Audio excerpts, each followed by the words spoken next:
Sorrel is one of those ingredients that's really hard to find in the shops, but it's super delicious. It looks like a spinach and very similar, but it's got this lemony, zesty taste to it, which is absolutely divine. My sorrel has grown so well in my Vegepod. I'm doing a recipe today that uses this beautiful sorrel in a Gnocchi Parisienne. I made this on Masterchef, and it's a recipe that I really quite enjoy because it uses the choux pastry dough that you poach rather than cooking in the oven, and you get these beautiful little gnocchi dumplings finished off in butter, and I've got some of this beautiful lemon thyme as well. Look at that.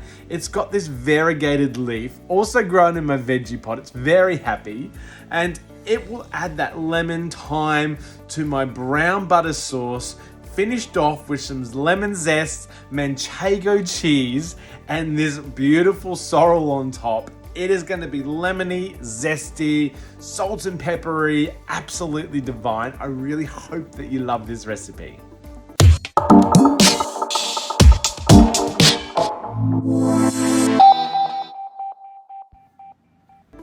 For our ingredients, we need 70 grams of grated manchego cheese, a lemon, 50 grams of butter, 2 eggs, 100 ml of water, 100 grams of flour, salt, pepper, lemon thyme, and beautiful sorrel.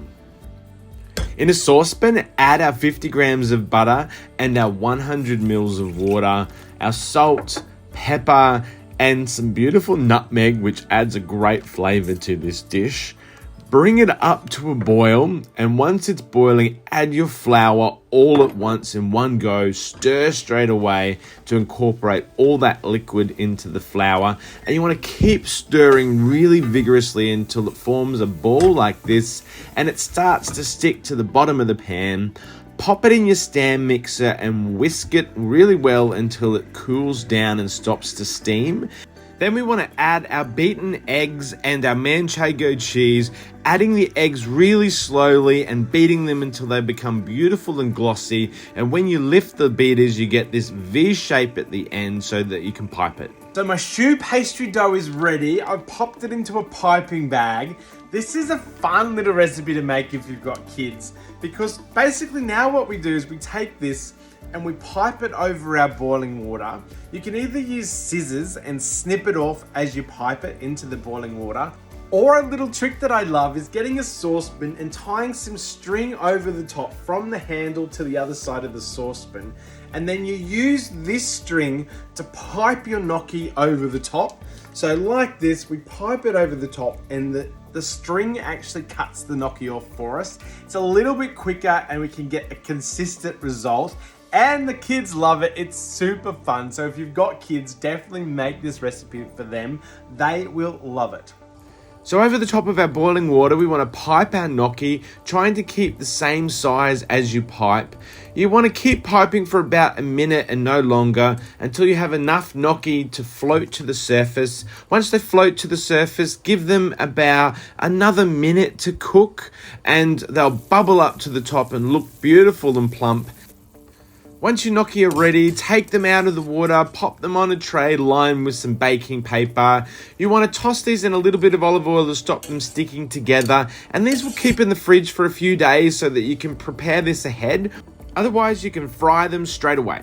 My beautiful choux pastry dumplings have been poached in the water. They look absolutely gorgeous. I'm going to finish this off now with some lemon zest, my beautiful lemon thyme from my Vegepod, the sorrel on top, a little bit more manchego cheese. Delicious. In a fry pan, you want to add your butter and then your lemon thyme. Allow that to crisp up and sizzle, and it starts to turn a beautiful golden color. Then you can add your gnocchi, stirring and shaking the pan so that they don't stick. And you want to get a beautiful golden crust all over those beautiful light dumplings. They look and smell absolutely delicious. To finish this off, we're going to add some lemon zest, which just enhances this beautiful lemon flavor. Crisp them up until they're beautiful and golden brown. I fried up my beautiful Parisian gnocchi. It is golden brown and delicious. The last thing to do is just a little bit of sprinkle of that manchego cheese on top. and some chiffonades of my sorrel. So this is my Gnocchi Parisienne with lemon thyme butter and sorrel. It is absolutely delicious. The sorrel gives such a beautiful lemon hit. The crispy fried gnocchi is so light and airy with the choux pastry dough. It is definitely one to try at home. It's not that tricky. The kids will love making it. It's super fun and delicious. And if you make it, tag me in it. Let me know how it goes. I'd love to hear from you. Bye.